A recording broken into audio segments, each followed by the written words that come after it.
Ito na yung pinakaabang-abangan ng lahat kung paano natin i-program ang ating BFD na Delta sa ating 3-phase motor.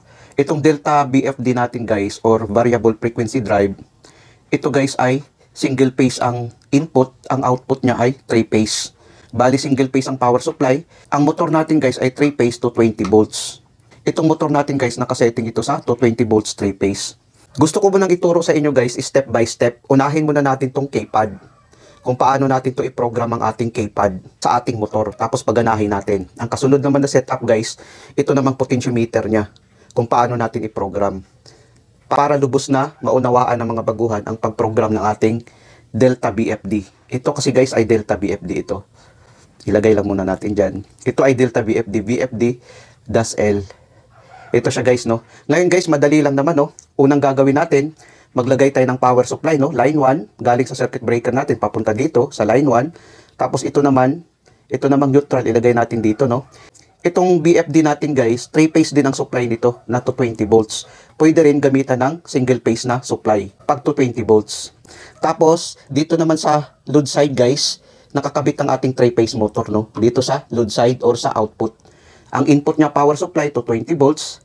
Ang output naman niya ay 3-phase to 20 volts din. Tapos ngayon, ipapakita ko sa inyo kung paano pag-program. Napakadali lang. Una, i-on muna natin to.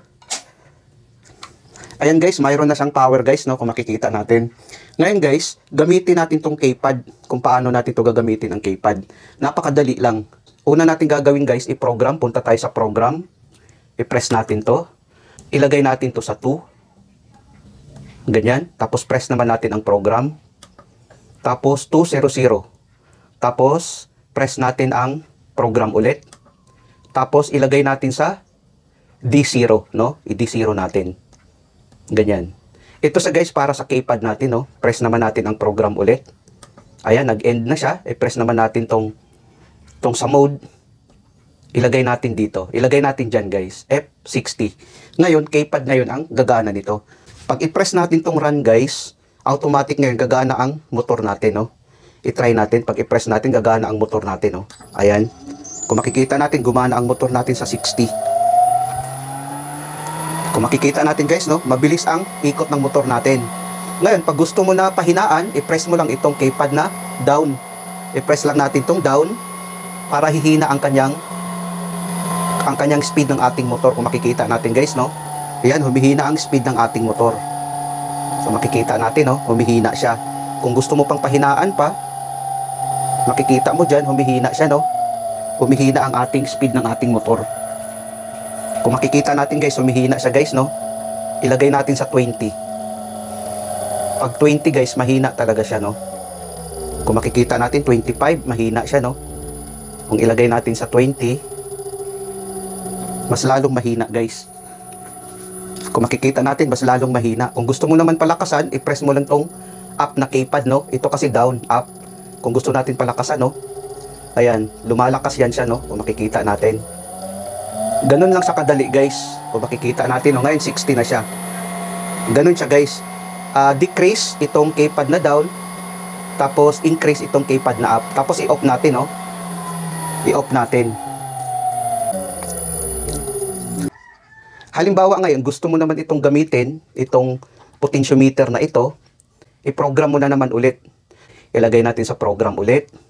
Tapos 2, tapos program 200, no? Ang ginamit natin, okay na yan. Tapos program ulit. Ito naman, ilagay natin sa D3. Ilagay lang natin sa D3. Ayan. Tapos press natin ang program para mag-end. Tapos press natin to. Press natin ulit. Ayan. F, pag 00, yun na yan. Ito na yung potentiometer ang ating gagamitin sa acceleration at saka deceleration. Ibig sabihin, pwede natin pahinaan, pwede rin natin palakasan gamit ang potentiometer natin. I-try natin ngayon na ating i-on. Ayan, nag-on na siya. Kung makikita natin guys, no? Gumagana siya ngayon. Kung gusto natin palakasan, lalakas din siya hanggang 60, no? Kung makikita natin. Ngayon, kung gusto mo naman pahinaan, pwede mo rin pahinaan. Kung makikita natin, no? Ganun lang sa kadali at ganun kasimple, no? Kung makikita natin. Ganun. Kung makikita natin, no? Ayan. Ganun lang ang paggamit, guys. Kung ilagay natin sa 60, mabilis ang kanyang ikot, no? Kung makikita natin, mabilis ang ikot niya. Pag hinaan natin, pwede rin, no? Tapos kung gusto nating i-off, i-press lang natin tong run at saka stop, no? Stop. Ngayon, mag-i-stop siya, guys.